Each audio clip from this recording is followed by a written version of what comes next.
Hello, আজকে খুবই একটা মজার বিষয় হচ্ছে। জেনারেলি রাত্রেবেলা যখন আমি মায়ের বাড়ি থেকে দিদা বাড়িতে ফিরি তখন হয় বাবা না হলে আঁকা দিয়ে আসে, আর আজকে আমাকে ও বাড়ি থেকে নিয়েও এসেছে এমন একজন, আবার দিয়েও আসছে যাকে এই জাস্ট কিছু বছর আগে আমি কোলে নিয়ে ঘুরতাম, আর এখন সে আমাকে দিয়ে আসছে।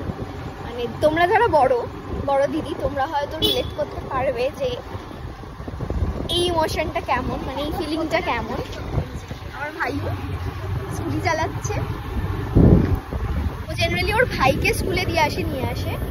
আজকে দিদি আর বোনকে নিয়েও তাও স্কুটি করে এদিক ওদিক করে, বাট আমি প্রথমবার ও চালাচ্ছে আর আমি পিছনে বসলাম। প্রথম কথা হচ্ছে আমার দ্বারা তো এইসব কোনোদিন হবে না, আমি যা ভীতু। আমিও চালাবো, পরে আমিও নিয়ে যাবো বাইক চালানো শিখবো, কিন্তু ওর দ্বারা হয়েছে। আর এই যে আমাদের পাড়ার এখন দেখাবো না, ওপেনিং হয়নি তো তোমাদের স্পয়লার দেবো না। চলো কথা বলতে বলতে মোটামুটি চলেও এসছি। ভেবেছিলাম একটা শর্টসে দেবো, কিন্তু এখন মনে হচ্ছে একটা গোটা ব্লগ হয়ে যেত এটা নিয়ে, কারণ আমি এটা নিয়ে বলছি। আমার খুবই ভালো লাগছে আজকে বিষয়টা।